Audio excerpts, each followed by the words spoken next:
नमस्ते। मेरा नाम प्रकाश है और ये मेरी वाइफ प्रियंका प्रियंका पांडे। पांडे और ये हमारा छोटा-सा भरत है जिसका नाम भरत कुमार पांडे है। जी हाँ, एक्चुअली इसका नाम के पीछे भी एक स्टोरी है, चूँकि हमारा वैसे गाँव तो मध्य प्रदेश में पड़ता है और इस वजह से ये नासिक में पैदा हुआ तो आई थॉट कि मुझे क्या नाम रखना चाहिए। तो सबसे पहले तो मैंने इसका भरत नाम रखा, यूनिक और सबसे बड़ी चीज़ यहाँ से जुड़ा हुआ नाम था। अब थोड़ा-सा पीछे जाएँ तो इसके जन्म की अगर कहानी की बात करें, है ना? तो सबसे पहले जो इसका जन्म था, जब हमें पहली दफ़ा मतलब खुशी हुई तो हमने इनके प्रेगनेंसी के लिए फाइंड आउट करने सोचा कि किसको ढूँढें, है ना? तो हमने फर्स्ट ऑफ तो यूट्यूब और ये सब में ढूँढना शुरू किया, वहाँ कुछ ज़्यादा मिला नहीं। फिर हमने कुछ गूगल किया, हमने कोई बेस्ट गायनोलॉजिस्ट पूछा ऐसे करके, तो मैम का ही नाम टॉप टॉप में दिख रहा था मेरे को। तो मैंने ज़्यादा किसी से सजेशन नहीं लिया और चूँकि मैं ज़्यादातर चीज़ों को ऐसे ही सर्च आउट करता हूँ, तो मैंने इस तरीके से फाइंड आउट किया। मैंने एड्रेस मैप करके अपनी कार से हम लोग आए। आज से 2.5 साल पहले की बात है ये। 2.5 साल तो इसका हो गया, 9 महीने और इसकी अगर जर्नी की बात करें तो। और फिर 2-3 महीने कई दफ़ा मतलब सारी चीज़ें हुई, कई दफ़ा कुछ क्रिटिकैलिटीज़ भी थी। वो मैम ने बहुत अच्छे तरीके से हैंडल किया, इसके लिए तो मैं बहुत थैंकफुल हूँ कि मुझे मैम जैसे डॉक्टर मिल गए। बहुत ही मतलब ज़्यादा मुझे सर्च आउट नहीं करना डाउन टू अर्थ पड़ा। बहुत। और प्रैक्टिकली ये है कि मैंने अपने गाँव साइड भी देखा कई दफ़ा, मतलब मेरे साइड क्या करते हैं, ज़्यादा से ज़्यादा 5 से 10 मिनट ही ट्रीट करते हैं। उसके बाद उनको ना सीधे बस भगाना है, बस जाओ, जाओ यहाँ से हटो, है ना? उनको लाइन लगी रहती है वहाँ पे बहुत ज़्यादा, यहाँ पे भी रहती है, बट यहाँ पे आप अपने पर्सनल चीज़ें बात कर सकते हो। मुझे ये अच्छा लगा कि मैं मैम कितने भी अपना डीपली टाइम चीज़ें देती पूछ थी। लूँ, कोई भी चीज़ का जानकारी ले लूँ, मतलब इस पे कोई मतलब मैम को बताने में कोई भी प्रॉब्लम नहीं रही।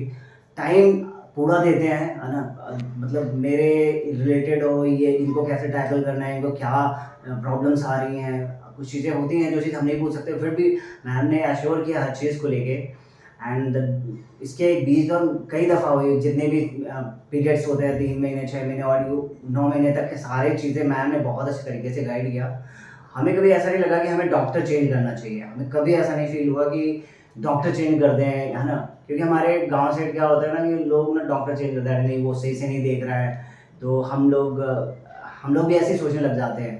पर मेरा स्टार्टिंग से ही फ़ेथ था कि नहीं, दिखाना तो हमें एक ही डॉक्टर से दिखाना है, 10 डॉक्टर्स हमें बदलने नहीं है। And the most important thing कि हमें ऐसा कभी फ़ील ही नहीं हुआ अंदर से कि यस, मैम का जो ट्रीटमेंट है, जो मैम सजेस्ट कर रहे हैं, वो कहीं रॉन्ग डायरेक्शंस पे जा रहा है, ऐसा कभी लगा ही नहीं, है ना? और सब कुछ अच्छा गया, भरत का वेट, है ना? सब कुछ टाइम टू टाइम सब चीज़ हम चेक भी कर रहे थे, हम भी बहुत अच्छे तरीके से फॉलो कर रहे थे। और मैम का सबसे इम्पोर्टेंट चीज़ ये लगा कि कुछ जैसे डॉक्टर्स क्या होते हैं, बाहर पे हम जब जाते हैं ना, तो क्या होता है ना, डॉक्टर्स फ़ोन अटेंड नहीं करते। मैम का फ़ोन मैंने कभी भी लगाया है, किसी भी नंबर से मैम फ़ोन उठाते हैं और बताते हैं। और ये भी नहीं कि नहीं यहाँ आओ, अगर कोई क्रिटिकैलिटी हम शेयर करते हैं, तो ऑन द स्पॉट वो फ़ोन पे भी बता देते हैं यस कि ये चीज़ कर लो आप, है ना? अगर ऐसा नहीं होता है 2-3 दिन बाद आप विज़िट कर लो। नहीं तो क्या होता है जनरली, क्या लोग बोलते हैं आ जाओ, आ जाओ, आ जाओ। अब हम दूर रहते हैं तो हमें और इश्यू फेस करना पड़ता है। हम यहाँ से 30 किलोमीटर दूर ओझार से आते हैं। तो हमें ये लगता था कि यार अभी मैम बोलेंगे आ जाओ, तो फिर हमें लगेगा कि छोटी सी चीज़ थी, मैम ने बताया नहीं, पर ऐसा भी नहीं। मैम का सबसे इम्पोर्टेंट चीज़ ये भी मेरे को अच्छा लगा कि मैम हमेशा वहीं पे ऑन द स्पॉट बता देते हैं, ये देख लेना, इसको ट्राई कर लेना यहीं से। तो हमें फ़ोन पे भी अपना सॉल्यूशन मिल जाता था और वो भी वर्कफुल था, वो भी मतलब कारगर था, कभी ऐसा इशू आया नहीं। कई दफ़ा ऐसे भी फेजेस आए जब प्रिया को बोला नहीं ऐसा हो सकता है, बच्चे का कुछ इशू हो जाएगा। बट मैम ने हमें कई दफ़ा ये भी बोला कि नहीं, ऐसा नहीं है, चांसेस आर 100% में 80% चांसेस हैं कि अभी भी चीज़ें सही हो जाएँगी। और हम मैम पे फ़ेथ कर ही रहे थे बिगिनिंग से, हमें लगा कि मैम सब ठीक कर देंगे, क्योंकि ऑलवेज़ ट्रीटेड लाइक अ गॉड, हमें तो ऐसे ही लगता है। और इस वजह से जब बीच में इश्यू आया था तो प्रिया काफ़ी ज़्यादा मतलब इमोशन हो गई थी कि यार हमारा पहला बेबी है और कहीं कुछ ऊपर-नीचे हो गया, है ना? तो थोड़ा इमोशन था। बट अनफॉर्चुनेटली जब वो फाइनल टेस्ट किए थे कुछ 7 महीने के बीच में, उस टेस्ट का मुझे नाम एग्ज़ैक्टली याद नहीं।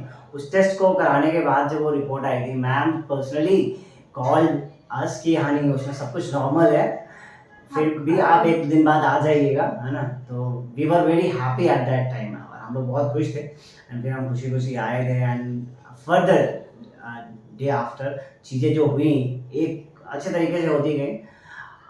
For unfortunate last to last ज़रूर हुआ था कि जब 9वाँ महीना शुरू हुआ था तो इनका फास्ट है ना वो चीज़ें हो गई। पर उसमें भी हमें बहुत आसानी से हॉस्पिटल मिल गया, मैम ने ही सजेस्ट कर दिया था। मैम ने ही हमारे लिए सीट भी बुक कर दी थी, तो हमें ऐसा नहीं था।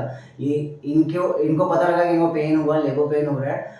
मैं पहुँचा, हार्डली 45 मिनट्स में हम 20-30 किलोमीटर्स कर लेते हैं।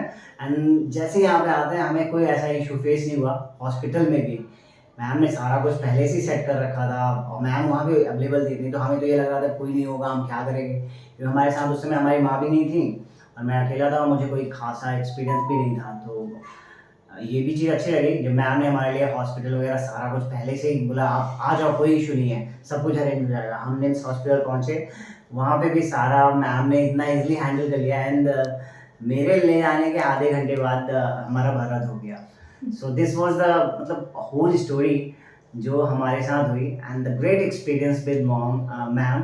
एंड मुझे लगता है कि ट्रीटमेंट वाइज़ और बिहेवियरल वाइज़, व्यवहार के तरीके से, उनका वे ऑफ टॉकिंग, चीज़ों को समझाने का, वो मुझे बहुत अच्छा लगा।